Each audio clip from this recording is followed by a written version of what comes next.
नमस्कार, स्वागत है आपका द इनसाइट आवर में। मैं हूं आपका अपना host Pratham Punetha. After a long hype and after a slight or long delay you can call it, we are finally starting our short podcast series that is the unsaid.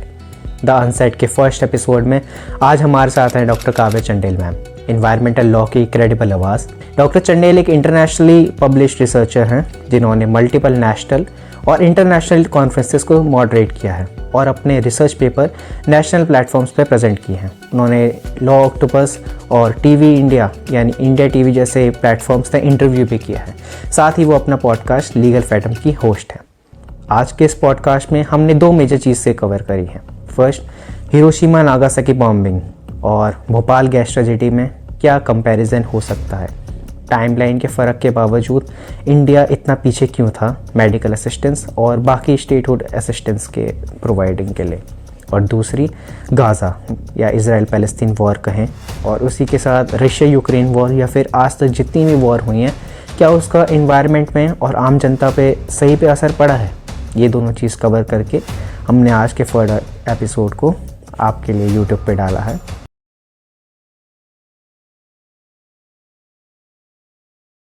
जय हिंद, जय भारत। स्वागत है आपका द इनसाइट आवर में।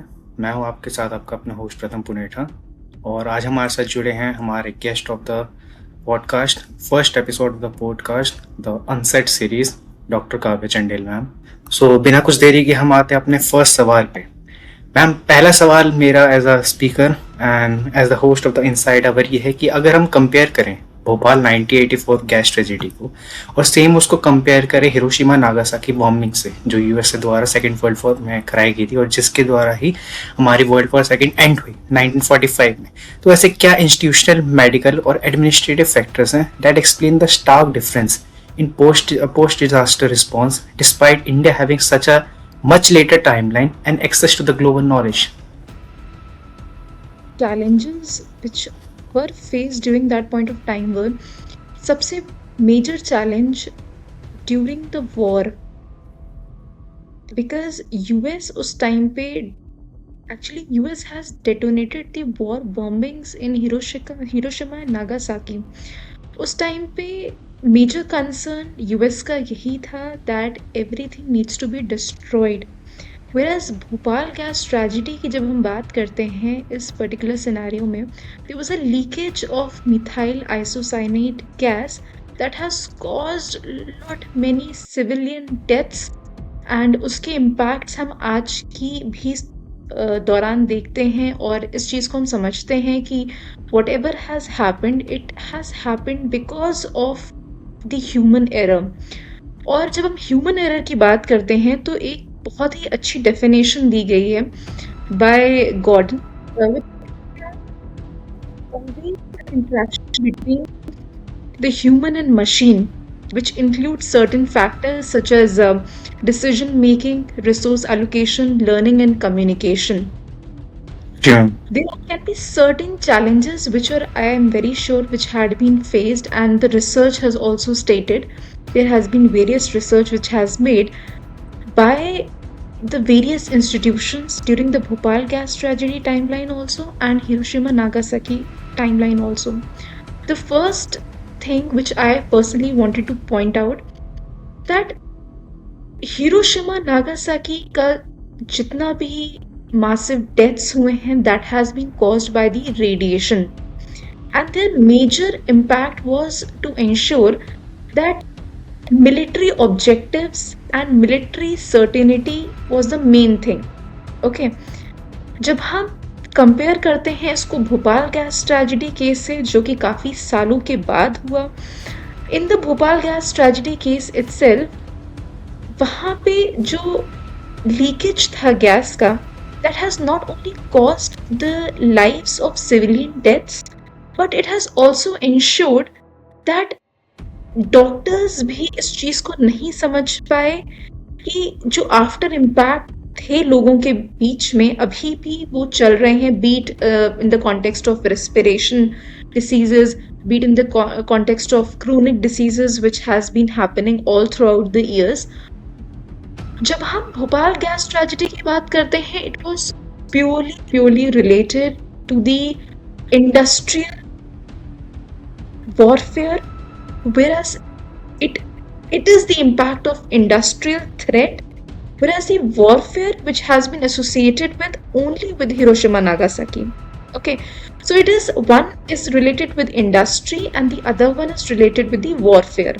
ठीक है, ये जो पहली जहाँ तक मेरी नॉलेज है, दोनों ही केसेस में जो विक्टिम्स हैं या फिर जो अब उनकी जो संतानें हैं या फिर उनके जो अपकमिंग चाइल्ड है, जनरेशन है, दोनों ही केसेस में वो उससे अभी नहीं उबर पाए हैं। एग्जैक्टली बर्थ के बाद भी हम देखते हैं कि जितने भी बच्चे पैदा हो रहे हैं उनके में कोई ना कोई डिसेबिलिटी रहती है। Exactly that's true.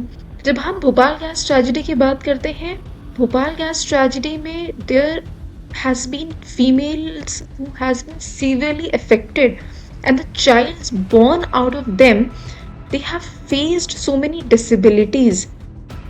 Similar चीज हुई हिरोशिमा नागासाकी के टाइम पे भी, that लोगों ने क्रोनिक डिसीजेस डेवलप की, रेस्पिरेटरी इश्यूज हुए, उनको कुछ ऐसे इश्यूज हुए जो कि डॉक्टर्स स्टिल समझ नहीं पा रहे थे कि क्या इश्यूज हैं।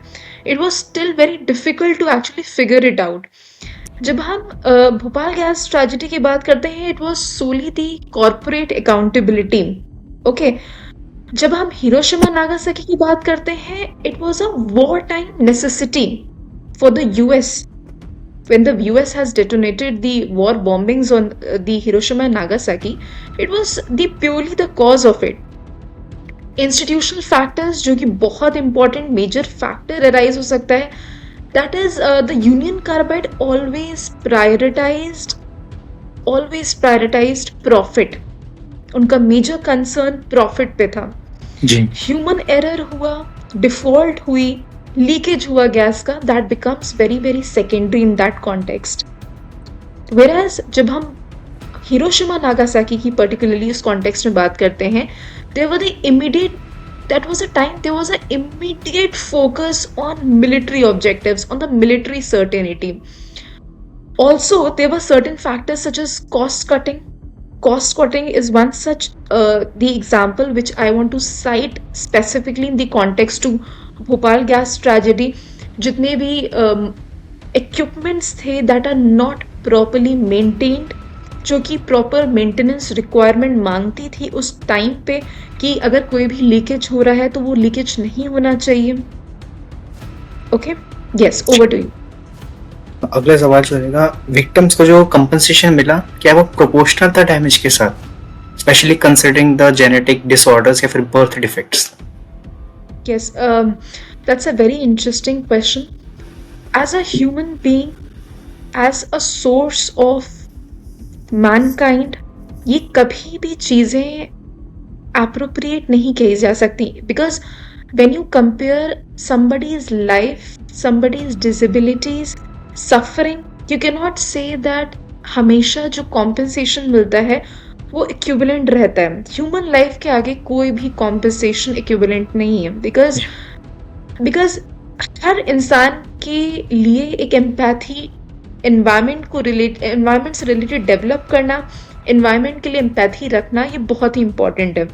अगर हम कॉम्पेंसेशन की बात करते हैं, कॉम्पेंसेशन कभी भी कम या ज़्यादा की बात नहीं होती, बात ह्यूमन लाइफ्स की है, बात यहाँ लॉस की है, बात यहाँ सफरिंग की है, बात यहाँ पे उन लोगों की है जिन्होंने अपनी लाइफ्स दे दी हैं।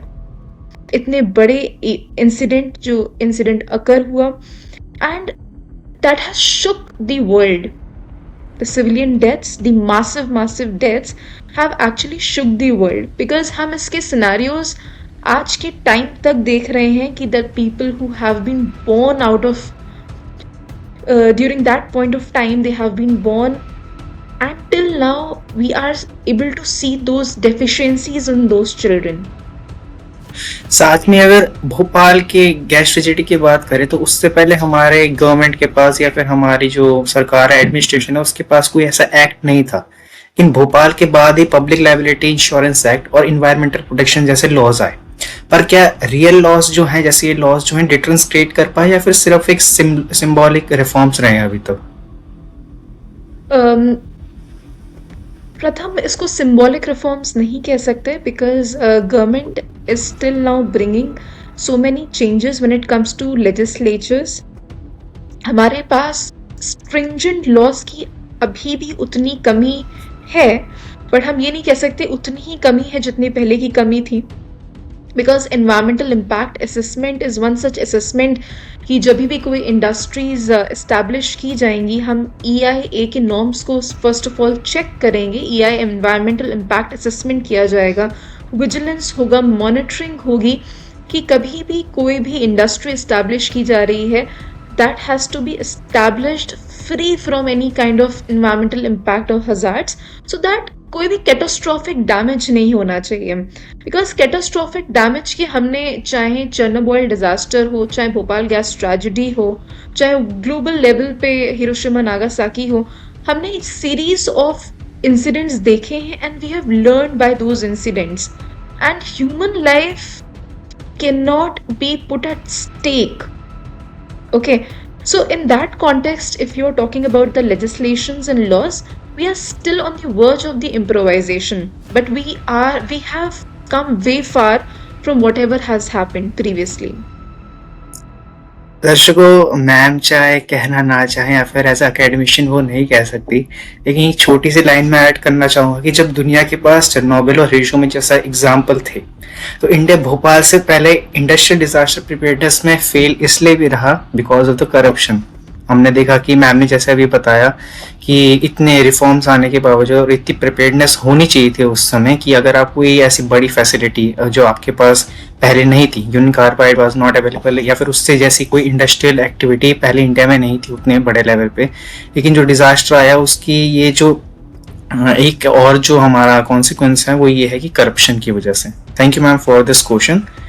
Coming to our next question, हम देख रहे हैं कि गाजा कन्फ्लिक्ट, या फिर हम बात करें 3 साल से चली आ रही रशिया यूक्रेन की वॉर को, जब ऐसे कन्फ्लिक्ट्स को देखें, या फिर हमारे सूडान क्राइसिस हो गए, या फिर उसके अलावा जितने भी आज तक हमने कन्फ्लिक्ट्स देखे जहां एक्सप्लोसिव रेसिड्यूज और heavy metals destroyed infrastructure, possible chemical contamination report हो रही है, इस कंटेक्स्ट में कैसे केमिकल और फिजिकल रेमेंट्स ऑफ जब वॉर जो हैं वो इकोसिस्टम और पब्लिक हेल्थ को डेकेड्स तक अफेक्ट करते हैं, even after the form conflict officially and हो जाता है। Yes, thank you for this interesting question, प्रथम। मैं एक बहुत ही इंटरेस्टिंग कोट यहाँ पे करना चाहूँगी बाय जेन पॉल। सो उनका कोट है कि when the rich wage war, it is the poor who dies. When the rich wage war, it is the poor who dies. चाहे हम गाजा कॉन्फ्लिक्ट की बात करें, रशिया यूक्रेन वॉर की बात करें, 2023 में about 53 countries were in a situation of the armed conflict, और बहुत सारी कंट्रीज ऐसी भी थी जो कि आर्म कॉन्फ्लिक्ट से गुजर रही थी और वो सामने नहीं आ पाई because of the lack of media at times. But कुछ कंट्रीज ऐसी थी जो कि सामने आई, और जो मेजर इम्पैक्ट वॉर से रिलेटेड होता है, that the very first impact is the inequities of war. For example such as हमने देखा है कि डिसप्रोपोर्शनैलिटी आ जाती है चीज़ों में, इनइक्वालिटी डेवलप की जाती है। डिसप्रोपोर्शनैलिटी इन टर्म्स ऑफ अगर कोई भी पर्सन ओल्ड है, हम उनको डिसप्रोपोर्शनली बिहेव करने लग जाते हैं because of the current scenarios. There has been severe impacts on the environment. Now like जब हम एनवायरनमेंट की बात करते हैं, environment is one such concept जहाँ पे आपने देखा होगा white phosphorus which is very harmful weapon, you can say that it's a white phosphorus, you can say that it's a very harmful weapon that can cause severe deforestation, and it can cause severe burns. Now this is a timeline which we are seeing, we are hoping that it should not happen in the future, but ये हमारे साथ still हो रहा है, जहाँ पे in fact जब हम प्रिपरेशंस की भी बात करते हैं, जब वॉर की प्रिपरेशंस होती हैं तो ग्राउंड वाटर में भी उतना ही इफेक्ट हो रहा है एनवायरनमेंट। मिलिट्री फोर्सेस जब भी फॉसिल फ्यूल्स का यूज़ करती हैं तो ऑब्वियसली फॉसिल फ्यूल्स से ग्रीन हाउस गैसेस पे इम्पैक्ट हो रहा है, ग्रीन हाउस गैसेस इफेक्ट हो रही हैं, ऑल्सो आपने बेस्ट एग्जाम्पल मैं कोट करना चाहूंगी वियतनाम वॉर जहाँ पे एजेंट ऑरेंज यूज किया गया था. जी जी. And Agent Orange, you can say that it's a defoliant. It's a defoliant, very contaminated and very destroyed. It has also destroyed the mangrove forest. So it's a kind of a contaminant. तो इस तरीके की चीज़ें हो रही हैं and जहाँ पे environmental concerns उठ रहे हैं, रेडियो एक्टिव मटीरियल्स यूज़ किए जा रहे हैं. रेडियो एक्टिव मटीरियल से जो भी रेडिएशन हो रहा है that is impacting the forest, it is creating the deforestation. Groundwater effect हो रहा है. Not only it is affecting the groundwater, but it is also affecting the additional risk of the population. So you have seen that Ukraine attacks on nuclear power stations. So In Russia. Ukraine has attacked on the nuclear power stations.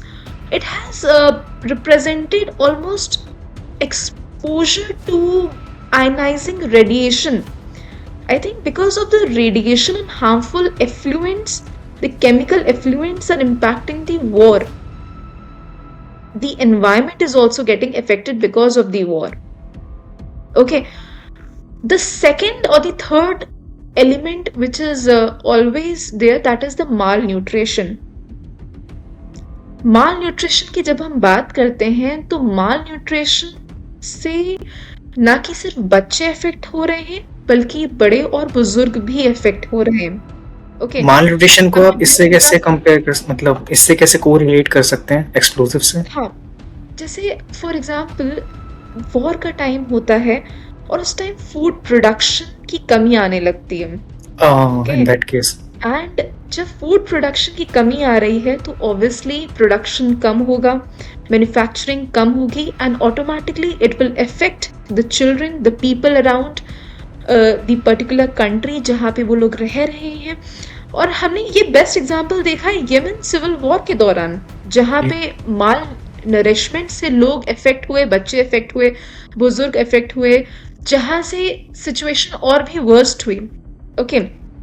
Then you can say that there are so many diseases, there are so many communicable diseases which people are getting affected.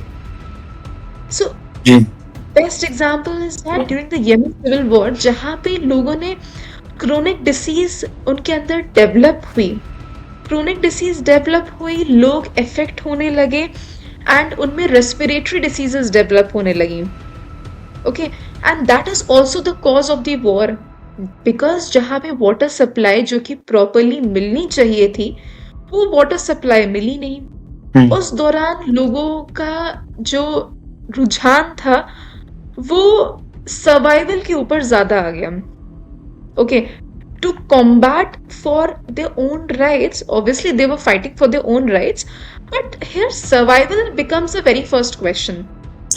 Are they surviving? मतलब क्या वो जो लोग जीना चाह रहे हैं क्या वो ठीक तरीके से वॉर टाइम पे जी रहे हैं? ऑब्वियसली नहीं.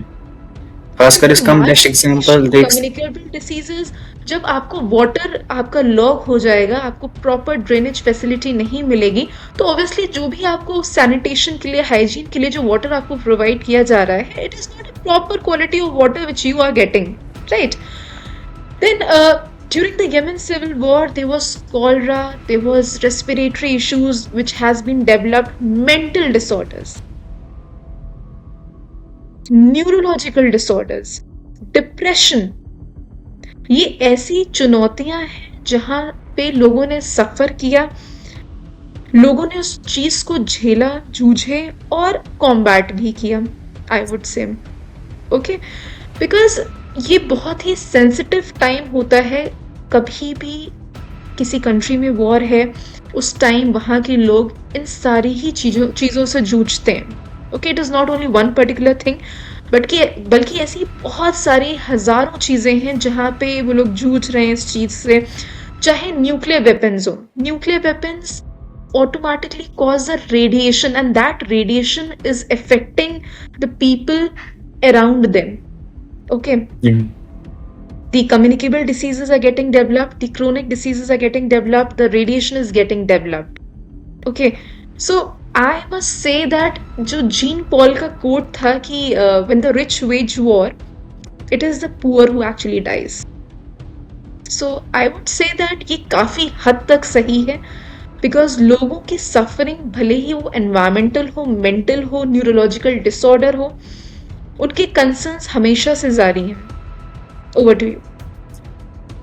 आपने बात करी कोट की, आपने बहुत ही अच्छा कोट प्रेजेंट किया और साथ में आपने बात करी कि कैसे माल न्यूट्रिशन अफेक्ट कर सकता है. इसका बेस्ट एग्जांपल जो हम देख सकते हैं हमारे साउथ अफ्रीका में सूडान क्राइसिस, डीआरसी कॉन्गो में चल रहे इतने टाइम से क्राइसिस, जहां यूएन ने अपनी पीस कीपिंग फोर्स भेजी लेकिन फिर भी कुछ नहीं सुलझ पाया. उसके बाद रिसेंटली नाइजीरिया क्राइसिस, वहां पे पहले से ही इतनी गरीबी है, लोग पहले से बीपीएल के नीचे रह रहे हैं जो वहां की गवर्नमेंट ने सेट करी है. तो सोचिए वॉर के समय वहां पे कितना बड़ा असर हो सकता है माल न्यूट्रिशन का. खैर, coming to the follow up question, क्या एक्सप्लोसिव रेसिड्यूज जो हैं, जो मतलब वॉर के बाद जो एक्सप्लोसिव रह जाते हैं या फिर उनके द्वारा जो केमिकल्स रह जाते हैं, और हैवी मेटल्स एक्सपोजर जो है, क्या उससे इंटरजेनरेशनल में मतलब जो इफेक्ट होता है बच्चों पे वो भी हो सकता है? बिल्कुल, बिकॉज जितने भी केमिकल्स हैं, जितने भी हार्मफुल रेडिएंट्स हैं, चाहे हम वाइट फॉस्फोरस की बात करें, चाहे हम बात करें किसी ऑरेंज डिफॉइलेंट की या एजेंट ऑरेंज की बात करें विच इज़ अ डिफॉइलेंट, ये सारे ही हार्मफुल केमिकल एक्सपोनेंट्स हैं जो कि आफ्टर इफेक्ट्स उनके बहुत ही डिवास्टेटिंग हो सकते हैं. न्यू नाटल केयर में चीज़ें पाई जा सकती हैं, लैक्टेटिंग मदर्स अफेक्ट हो सकती हैं, ग्रोन अप चिल्ड्रन अफेक्ट हो सकते हैं.